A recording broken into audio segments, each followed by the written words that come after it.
Good afternoon, everybody. Happy December 30th, November 30th, right? I'm getting ahead of myself. My name is Frank Chong. I'm the president of the college, and I just want to welcome everybody to this very important and I think uplifting event. I think it's a culmination of a lot of planning. It all started in 2014 when we passed the bond, and if you fast forward now, there's been a lot of work that's been done to make sure that all of the campuses at Santa Rosa Junior College are going to receive some resources as a result of Measure H. And this time, Petaluma campus, when we did the planning of it, we recognized that we needed to upgrade our science labs. We needed to upgrade and reconfigure and reinvent our student services facilities and whatever other types of technology that's coming down the pike is as a result of Measure H funding. And it's amazing how popular one becomes when you have $410 million to spend. But I think we're doing it in a thoughtful way. We're really going to the faculty, we're going to the staff, we're going to our administrators, and we're asking them, what is it that you need? What is it that, if you fast forward to 2030, because this bond money has to last until then, how are we going to serve our students? How do we teach? What do we teach? And where do we teach it?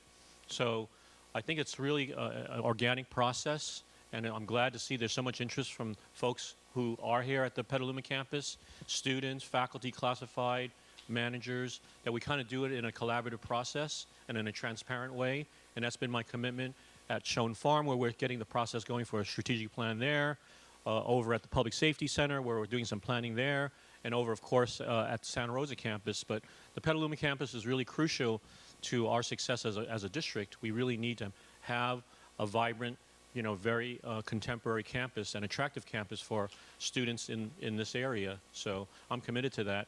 I want to thank all of you who've been involved with it, and I want to appreciate the architecture groups. I know they put in a lot of work into it, and I look forward to hearing their ideas and giving you a sneak preview of what can be. So I'll turn it over to Matt, and I just want to thank you for your participation. And my door is always open. You have my email, so if there's anything that you feel that's not happening that you need to tell me about, please let me know. But I think we're in capable hands with Lee Sada and our folks to try to really make it work, So I look forward to the process, and thank you. Thank you so much for being here, Dr. Chong. And just a couple things I wanted to say. A reminder about the process. I really appreciate the comments about the process of being inclusive and making sure we have feedback from absolutely everybody on campus. Everyone will be affected by the projects under consideration. So just a reminder, almost a year ago, we were selecting our architecture firm, TVP, who's given a big boost by our RHA group in terms of being selected. And that was an inclusive group who selected our architects, who have just been wonderful. And from that point, we created two different teams. Our academic team is looking at the sciences area, and our student services team that's looking at all those projects that are included there, along with a steering committee to kind of help meld the two projects together, since they really are one project technically. And so those groups have been meeting over the last year, and it continue to meet even today, and in consultation with them. And just a reminder also that we've been going to student government and the Petaluma Council, which is a part of student government, to get their update. We had a great session last night, an hour and a half, where we talked through all the different options. So wonderful collaborative process. We continue to ask you to be involved, and we will have a PDA session as well, which will be a further update. So definitely invited for that. With the information, I'd like to turn it over to, I think, Phil, maybe our TBP partners, who will go through the projects with us and tell you where we stand today. Thanks, Matthew. I'm Phil Newsom, TBP Architecture Principal, and just to kind of go over what we're trying to do today. As you know, as Matthew said, we've been working for almost a year on this, and initially we programmed the project, and we're just completing the schematic design phase of the project.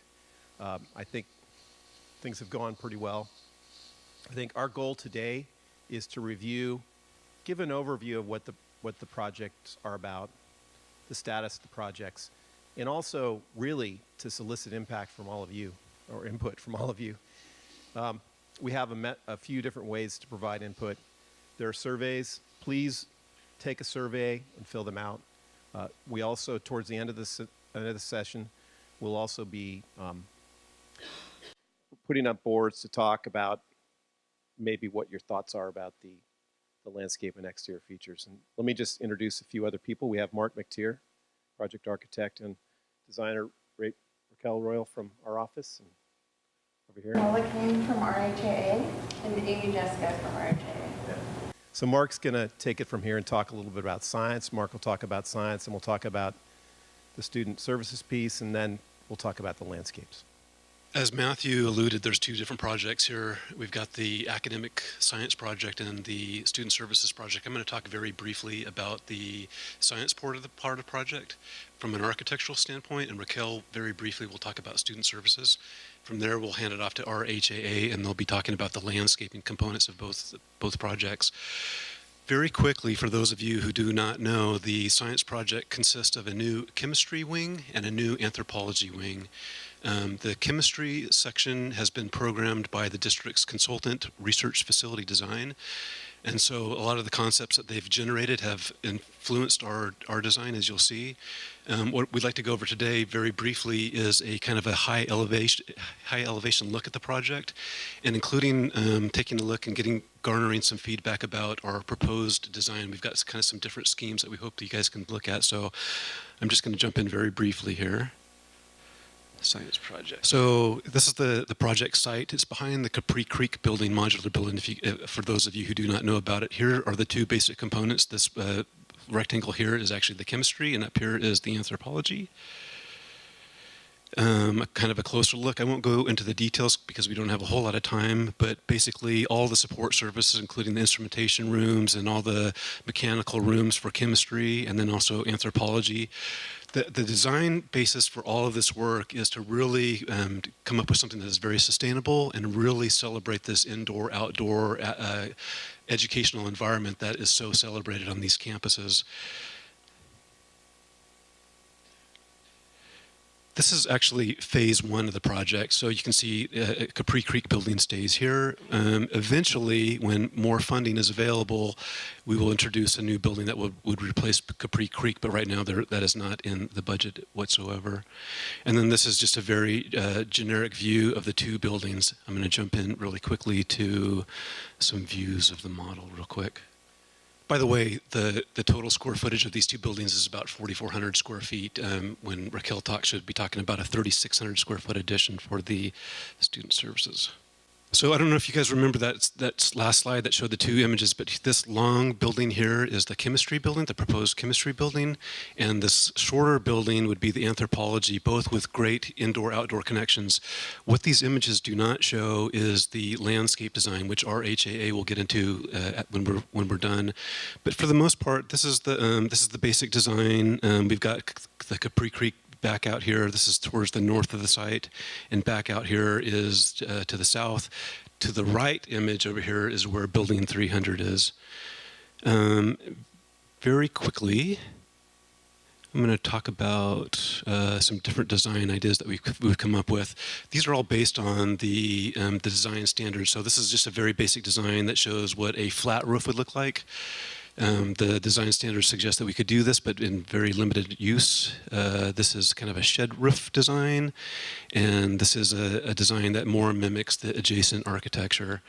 Again, you can see some outdoor spaces. I'm going to go through some of these views very, very quick.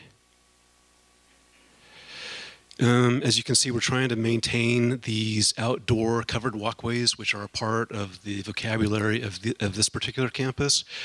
We're making sure that we introduce as much natural light as possible and also maintain the connection between the indoors and outdoor spaces to the greatest extent possible. You can see this canopy. We've got it raised to make it light and airy, but also protected from cover. Next slide is kind of a zoomed in view. RHA will be talking about some of the landscape features. There are many places in both of these projects where students can perch, so to speak, which is a very important part of the culture on this campus. They'll get into that a little bit in more detail. I'm just going to spin through this model very quickly. Actually, while I'm parked here, I'm going to go through these schemes one last time. The handout has, we're trying to get your feedback about what design you think would be the most appropriate for this particular project, the science project. It's basically predicated on three different roof designs: that flat roof, that sloped shed roof, and then this peaked gable roof. So when you get the handout, make sure you identify which one you think would be the most appropriate. I'm going to flip through those really quickly. So there's the flat view of that particular scheme. That is the shed roof of that particular scheme, and there is the gable. I'm going to keep it on the gable because so far that seems to be the one that people seem to like the most. By the way, the budget that we have on all these projects is very tight. There's a lot of items that have been brought up in the programming process that we've had to defer because of financial reasons. And so we're trying to be very conscious about the budget here. There's many things that had to get dropped off the list. Scene 3, scene 4. I'm just going to thumb through here just so you guys can get a kind of a general flavor. Spin around the building. Again, we're trying to stay within the budget, but also match the architecture of the building. We'll talk about this more in detail, but very briefly, that's an overview of the science project. Raquel, do you want to talk about? So I'm Raquel Royal, and this is just an overview of what's going to happen for the student services area. So if we zoom in a little bit more, so this is our domain. This is within our scope. Let's see. So we have, we're reclaiming what used to be your dining hall is now going to be the bookstore. And so right next to it, we have your dining hall, which will be more updated. And then right next to it, we have the student services building. So what you currently have as your bookstore is now going to be reclaimed as student services. And then that portion highlighted there in orange is the addition that we have that will connect both building 400, which is the dining hall, and building 500, which is your current bookstore, connecting those two to make a comprehensive student activity center. And so that's within our scope. What's outside of our scope is the Clock Tower Plaza. So it's not within our scope. We don't have the budget for it, but we did look at it. We did have some budget-friendly proposals of what you could possibly do to make this place friendlier and more inviting for students. So this is just a quick diagram of, this is a quick diagram of just how this is laid out. So we located the welcome desk quite in the heart of the student services building. So by having it there, they have oversight on some really major high-profile areas. So they have oversight of the juice bar, which is up north. You have oversight over some computers, the student kitchen, pantry, and the gaming center. So that's the idea of like where that is located. It was commented a lot that there's going to be very few staff here, so whoever's manning that desk has great lines of sight, and they can monitor and see what's happening within there. Also, the location is right in the center, so as soon as you walk in, that's the first thing you're going to see when you come into the student center. You're going to know, you're going to be welcomed, you're going to know where to find information, so it's like really great place to be right there. So go to the next slide. So just an overall look on the plan. This plan was organized based on sound. So we have all the louder programs such as student kitchen and gaming towards the bottom, towards the south, and quieter programs like the student living room and study areas towards the north. So you get the separation of sound. People aren't bothered while they're studying by other loud noises that are happening. So go to the next slide. Next one again. So if we just start off with our addition, here are just some visuals just to give you an idea of what we imagine happening here. So these numbers on the pictures correlate with numbers on the plan. So 1 and 2 are what we're calling a juice bar. So it has both indoor and outdoor bar seating. This is just to really encourage that indoor-outdoor lifestyle, really open it up and bring that connection together. Number 3 is a student kitchen where it feeds out into this outdoor patio area, so it's really friendly. It's also the first thing you're going to see when you come and enter. It's going to have all glass, so it's almost going to feel like you're walking into your own home. It's a really friendly kitchen. And finally, there's a student services desk. We kind of imagine it being like high profile, really easy to find. And then if we move on to what is existing of the bookstore, you have 1 and 2 are what we imagine being within that living room. So number 1, you have these bleacher-like seating. So it's pretty comfortable. You can kind of have a lot of flexibility with that. And then also up north, number 3 is you have workshops. So that's where we expect to have events, conferences, like some kind of meeting going on there. In case of a big event, let's say you have 150 people, there will be sliding glass doors like you'd see number 3, where you can open up into the living room. You can use entirely the first upper half for your event. And then going towards the middle-ish area, it's kind of supporting different styles of learning. So you have, as an example, number 4, what we're calling think rooms, which are just rooms where you can imagine a group of students coming in together, studying, have a whiteboard in there, hash out some ideas, have something quieter, they can work together. Number 5 is where we're calling phone booths, which you see kind of like the yellow boxes over there. That's more for an individual that needs to kind of be quiet by themselves studying. So that's an example of that. Number 6, up there is just whiteboard, little workstations where people can scribble whatever they need to help study.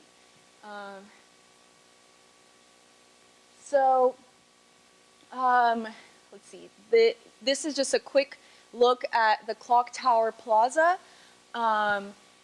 We took a quick look at it. If you can go to the next slide. This is what you currently have in front of our house. We looked at existing materials that you guys have around campus. There's some wood paneling you guys have around here. You can incorporate that, just put it on top of that already protruded area, and that already makes it look a little different, makes it look friendly. You can also add an overhang. This idea was to make it more of like a front porch type of feel, like you're walking into your home, and you can keep those really colorful chairs over there and kind of have it like a front porch feel. The other facade is just literally, you could use like quartz and steel planters, just block off some certain entrances to emphasize one. So that's just a quick overview of that. So that's it. Hi, everybody. I'll try to go fast. So we're going to go back again and look at the whole campus and then at science. So we started by looking holistically at the campus and how you move into both of these areas. We know that your campus needs to be porous. There's parking around all of the campus. Okay, so you need to be able to access the science quad from multiple sides, as well as creating new identity from the student services from the outside. So I'm going to start with the science quad. Here's your existing campus, and here's a view of the new campus with the new student services, a new quad, a revised clock tower plaza, and the new science quad. So for the purposes of the science quad, there are a few constraints that you have to consider, unfortunately. You need fire access, and in the big picture, the fire department would like this, which are these big red arrows that come through. They want to drive their fire truck the whole way through. We're hoping we can get away with this, which means the fire truck has to come to within 150 feet of the building, and we still maintain access, vehicular access to the back of the theater for drop-offs. And that allows enough access for both fire and theater, and we preserve the rest of it for the students and faculty as part of the quad development. So this is a look at what the quad would be in full build out. As you remember, there are two phases. You saw Mark present phase 1 of the buildings, and then this shows phase 2, which is the building that extends to the left here like that. So let's go back to what phase 1 looks like.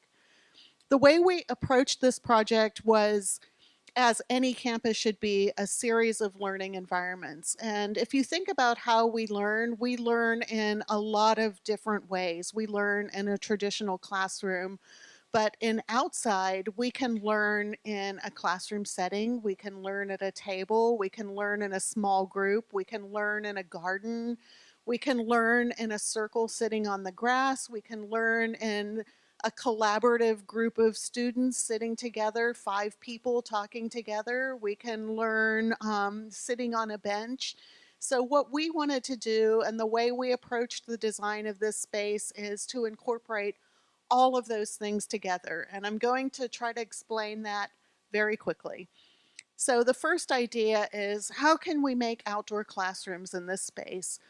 And this type of outdoor classroom, the first type we're looking at is some sort of seating, some sort of shade protection, and some sort of dry erase writing type of thing. And we looked at it in 2 possible areas. We looked at it outside where phase 2 building is, as a series of collaborative pods where, if you're a faculty member, you can break your class of 60 people up into 3 groups, send them outside, and they can brainstorm in these 3 groups in these settings like that. So they each have a dry erase board, they each have a place to sit in the shade, and they're right outside your classroom and they can work. It can be designed in another way as well. It can be designed as a single outdoor classroom with a big table and a dry erase. It doesn't have to be 3 pods, but that's one idea. When we presented this a couple weeks ago, everybody really liked it and said, well, can't we get that in phase 1? Why do we have to wait until phase 2? So we looked at how we can bring that over to where the art classroom is right now, and can we add some of those pods to that side of the quad. And we think that that's a great idea, and we can definitely do that. The second type of outdoor classroom is more where you bring your whole class out at one time, and I'll call it informal lecture. So you're creating almost bleacher type seating where your classroom can come outside. So where we're showing this is outside the anthropology classroom. It's in the shade, and the idea for the anthropology classroom is that there are large roll-up doors. So the classroom can roll up the doors and you can have an indoor-outdoor classroom. Students, and this can accommodate probably 60 or 70 students, can be seated on the terrace seating. They can face the instructor. The classroom doors can be rolled up, and you can see the classroom, and the instructor can teach indoor outdoor. They can be rolled down, and we talked this morning about the doors themselves can be dry erase, or there can be projection or some sort of TV, so that you can have really a fully inclusive classroom, be outside in the shade, and have the opportunity to engage outside. The idea with these terraces is that they're up and down. So you can also teach, if you want to stand on the lawn side, you can teach on the lawn side, or if there's an event out on the lawn, you can sit on them and watch the event out on the lawn, or if you're waiting for your class, you just hang out on them, or you eat your lunch, or you meet your friends, or whatever. They become a very inviting place for people to sit. So the idea of indoor-outdoor classrooms is super appealing, especially in this climate, especially in this environment. So we're looking at every opportunity we can to do roll-up doors or sliding doors or barn doors or whatever we can to open up spaces indoor outdoor. So the idea that's shown in that photo on the right is really appealing. And although we don't have money, we would like to find some to be able to add an additional roll-up door to the art classroom, because it has one right now that goes to the north, but we think if we can add another one to activate this plaza that's on the quad side, you would have a double maker space. So you could have another outdoor classroom on the quad side for the art room that you could have roll out easels on a good day. You would have those outdoor classrooms that are part of phase one out there, and it would really add to the kind of STEAM, not STEM, but STEAM, where you bring science and art together on the quad and really kind of create this synergy. So again, look and feel. This shows 2 doors. You probably just want to do one somewhere where those double doors are, but really create this great space. And then, of course, as a landscape architect, gardens are important, and the gardens shouldn't just be foundation planting. They're about learning. So working very closely with your faculty to create gardens that enhance the science program and ecology, whether they're pollinator gardens or edible gardens or stormwater rain gardens or low water use gardens or companion planting gardens or whatever else you want to create for your biology program. We see that there's a lot of opportunity out here. So everywhere that you see the light green, we see as educational gardens. They can have pathways through them. They're not shown right now, but there are opportunities front and center in the quad for learning gardens. So this again shows how integrated they are into the design. Archaeology Dig, what a great idea that is. And so you have some now. We think that bringing them away from the perimeter of the campus into the core of the science quad is a great idea. And so locating them again right next to the gardens where they're close to the anthropology wing, and you can actually watch students doing the anthropology or the archaeology dig is really exciting and fun. So we have an area designated to develop an archaeology dig that's right next to the gardens. It won't just be a big brown rectangle. It'll have things happening in it, but for now, that's what it's shown as. So again, here's another view of it.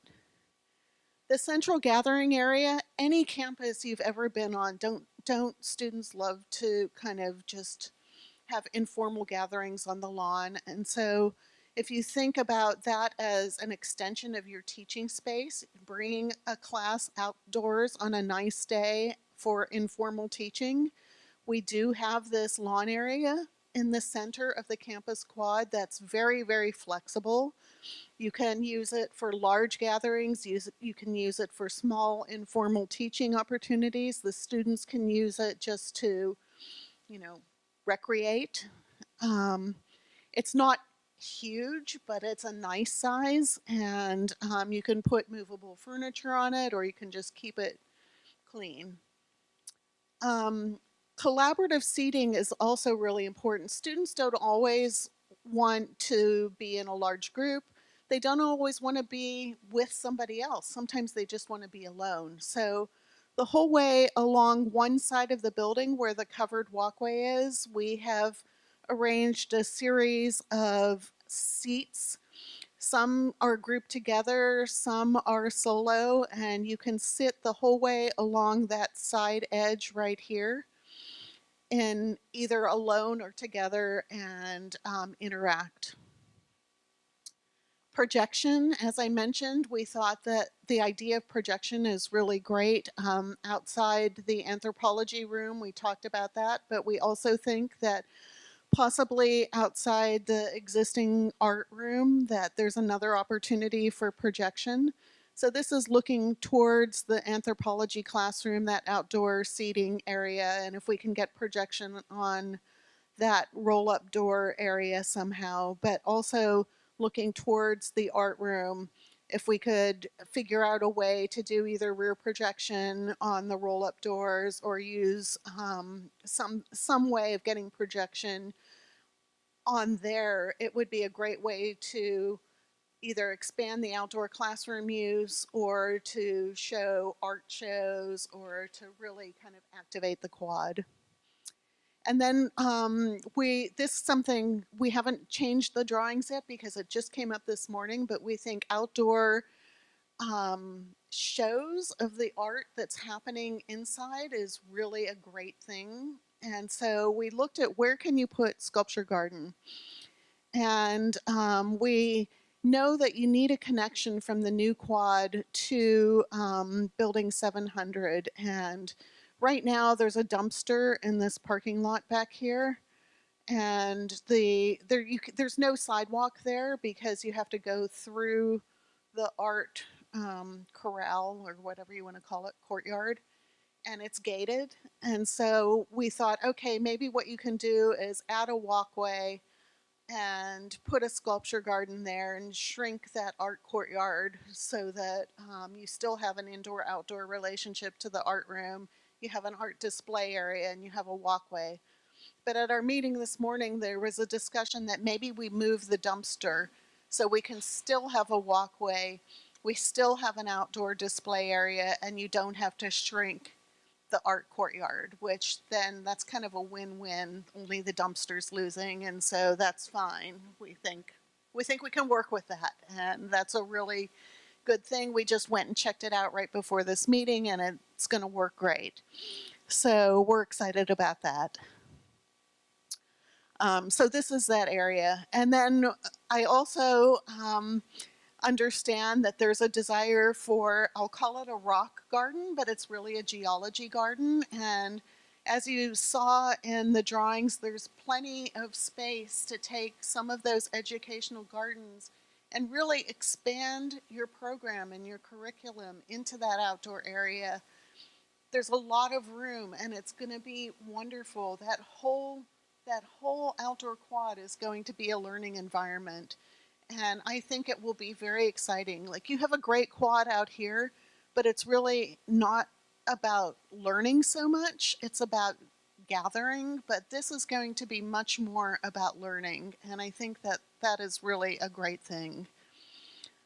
We also have created a creek plaza that feeds into the quad. So where the crosswalk is from the bridge, there's a little mini plaza that's like a collector that people come into, and then that's how you come around the building and get into the quad. So that's science. Just a quick student services. I know we're rushing here. This is student services. The blue is the addition to student services. And as you all know, the problem right now with that part of the campus is that it's all back of house. Like, if you go there, you see the service parts of the building. You really don't know where to go in. And where you go in right now is here, which is really set back. So if you're walking along here, you see the drop-off service area for the bookstore, and this is the nice courtyard, but there's no real easy, clear way to get into it. And there's a door here, but it feels like a locked door. It's all back of house. So what we're trying to do is create identity, really making it front of house. So we're creating an entry plaza right outside with a drop-off area. And we're hoping that that can be kind of a curbless drop-off area with bollards so that a bus or a shuttle can drop off. It can be really inviting. People can know where to come. Students, when they first arrive, can arrive at the student services and the student center, and that it feels really welcoming. There's seating, there's new planting, that the entry is really clear, that it looks something like that, where you can see the front door, you see the new building, there's some seating, there's new paving, and that it's really a nice entry. We're also looking, as part of the new building, there is the kitchen, and it has a little outdoor cafe extension, so you can see that here. It's kind of hidden behind some planting, but it allows a little spark of color and activity at the front. It's not apparent that you go that way. You still see the front door, but it just activates the front a little bit more. We're looking at the possibilities of a green wall along the entrance just for the piece that sticks out so that there's something that draws you towards the entry. And then in the back, we have a few options for the dining quad. We've broken it into two, dining quad east and dining quad west. So what you can see in this drawing is that we've removed a piece of the covered walkway that connects between the new student services and the existing quad. And the reason why is that we feel like you need a really strong connection between the two, and visually that piece of covered walkway is a separator. There's also a grade change that you might not notice now, but there's a slope that goes down from across that existing plaza to where that covered walkway is. So the idea is that what we want is indoor-outdoor from the new living room, leveling off that plaza, creating really active zones for both new dining and outside the living room, addressing that slope. I wish I had a pointer. Addressing that slope with where you see the planter wood edges with a series of stepped planters and seating. And taking the area that is turf right now, there's a small turf area triangle on the other side of the covered walkway on the quad side, and activating that, pulling people out towards the library. So this is a look. This is what happens if we do that with large pots. This is what happens if we do it with trees and umbrella tables. And we could also even potentially cover it with a trellis so that you get kind of a more permanent shade condition. Dining quad east can also be more loungy, and then the dining can happen on the other side where the food is. So with the living room, outdoor living room, we can put more lounge type furniture on the east side and more dining type furniture on the west side. So that would be something like this. And then on dining quad west, we're looking at the stepped planters with a lot of umbrellas and tables and chairs, really activating that with indoor-outdoor of the dining. So right now, you have some seating inside, but when you look outside, there's a sculpture and then some planting that isn't doing very well. And so we think, activate that space, pull the tables and chairs out there, level it off, put the planter, stepped seating, like that kind of step seating at the edge, build in a barbecue out there, build in kind of a non-stage stage that's a hangout when it's not a stage, and that can also be wired so that it could be a stage, and then make it an active space. So something like this, you could put trees in it, but the desire was not to put trees in there and to just really fill it up with tables and chairs and make it a really fun, active kind of place with a strong indoor-outdoor connection. And we talked about this, and we're not showing exactly what it would be, but maybe you could even put some sort of projection screen attached to the covered walkway. Not quite like that, but make the covered walkway somehow something that you could project on, so that at night you could have something that's happening there and you could project up there, and it could be a really interesting place to hang out. So again, looking back at the edge that I was talking about with the stepped seating and planters adjacent to the covered walkway. And then not in the scope is the Clock Tower Plaza. We think right now it could be more than what it is. So we looked at what happens if you create kind of a central green space that's bigger and more usable, and then ring the trees with some seating and some educational planting, something like this. And then add more furniture that attracts people and makes them want to stay in the space. Or you split it, bifurcate it, and put a lot of furniture and activity on one side and put a green lawn on the other side. So that would look something like that. So I know I rushed through like crazy, but we have boards of all of this outside, and we have a lot of Post-its. So later at the end of this meeting, would like you to write comments, like it, hate it, change it, whatever. We're going to flip all the boards around, and you can just put Post-its all over the boards, what you like, what you hate. You can just say anything as simple as yes, no, love, hate, or whatever level of comment you want to give. So thank you so much, and I'm sorry I talked so much. We're running really low on time, everybody. My apologies, but garnering your input is very important. And so, as Manuela said, if you can make sure you get a handout, a questionnaire, and fill that out. There's on the back side, there's an area that you can write more comments if you want to. By all means, do the Post-its. I believe this video will be available online immediately. I think Matthew will know how to get a hold of that, or how to. Okay, so but if you have any questions, we've got a few minutes now, 10 minutes or so. Does anybody have any concerns or questions or feedback now? Or we will be looking at it. Sustainability is a big issue. We talked about the possibility of introducing a green roof also to capture water. We are on a very tight budget, obviously, and there's a trade-off, so we're trying to do the best that we can. But sustainability is an issue. We're going to address that somehow in the design and development stage. This is very conceptual right now. The one thing I have to remind everybody is very shortly we're going to have this cost estimated to see where we land relative to the budget. We have a very, very limited budget, and we have a lot of needs, and so we have to be very careful how we spend this money. Thanks.